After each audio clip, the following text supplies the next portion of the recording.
It's a common sense recap of the big stories. It's Katz and Cosby on 77 WABC.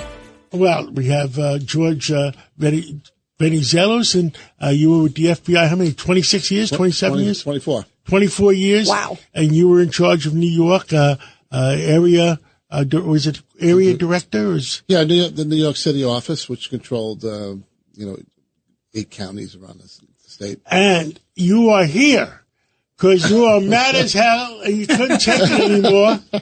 And you objected away that our reporter from Washington, John Solomon, portrayed what happened with the FBI on right with the case on the the case where they allowed the Pakistani through the border. Well, and Judge Weinberg is here to comment on that too. Exactly. And by the way, he also, there was what John Solomon was saying also is that this is a guy who had threatened to kill President Trump. So it wasn't just anybody. And it wasn't just President Trump. It was I think the whole crew of the Iranian people, like. Yeah, there were a number of other people's, right, as payback for Soleimani. And the only problem I had, because again, what happened, it gets repeated this morning with a worse twist on it. Here the FBI did a really good job making a case against this guy. They inserted undercover agents, brought him back, arrested him, got him indicted, and now the FBI is getting criticized for letting him in. How do you let this guy in? He's a terrorist and stuff like that. First of all, whoever gave that sensitive list with that information about that guy to this reporter should be arrested or fired. Yeah, it should be secret. I hear you. These watch lists are very sensitive. The FBI and the CIA don't want to put people on the watch list.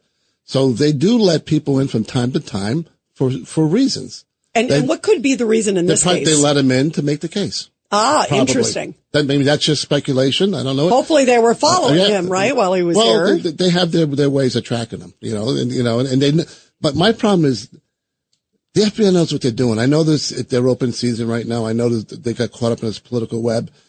Now I'm speaking as an American. I'm not a Republican or Democrat. As an American, the FBI is very important to this country. Absolutely. It's critical to this country. And there's a lot of people who want to marginalize the FBI, China, Iran, Russia. And there's a lot of information that's put out there. They're loving that the FBI is under attack. In WABC, all we want at WABC is for the American people to get the truth. That's all we want. Absolutely. Exactly. And by the way, and everybody knows this about all of us. I mean, me, John, the judge, and certainly you. But we love our law enforcement. But we also want equal justice for all. Absolutely. I'll give you an example. Yeah. One of the, what is it? This is one of the January 6th protesters. January 6th protesters, that hits somebody with a flagpole. A flagpole. Yep. Just got 20 years. Now, a few months ago, Chief, what is it, Monahan? Yeah, a couple of years ago during the summer. A couple of years? It was 2020. It's less than a year ago. No. I'm talking about the one during the riots. Underneath the Brooklyn Bridge, where Chief Monahan got hit with a pole by protesters. Yep, right? Yep. That protester got 20 minutes. Yes. And John, there's a big difference between 20 minutes and 20 years. John, what about Columbia University? What about the people that had the custodians hold up? Hostage. Yeah, and so far they got their charges dropped. They got nothing. Give me a break. Wait a second. As Sergeant Schill say it, they got nothing. No, it's ridiculous. I want to know who got prosecuted and who got convicted for the riots in the summer of 2020, the Antifa people and the BLM. The BLM people made themselves rich. They shook down the country. They got paid off.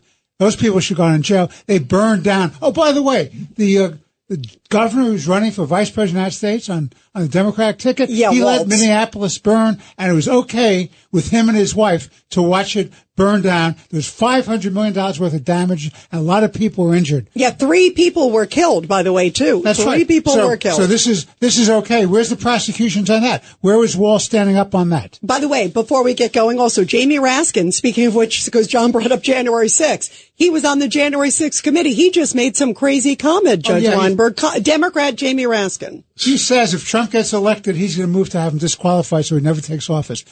What What's that for election denial? Have they given any of these people mental tests? They should, John. You're right. I mean, they should.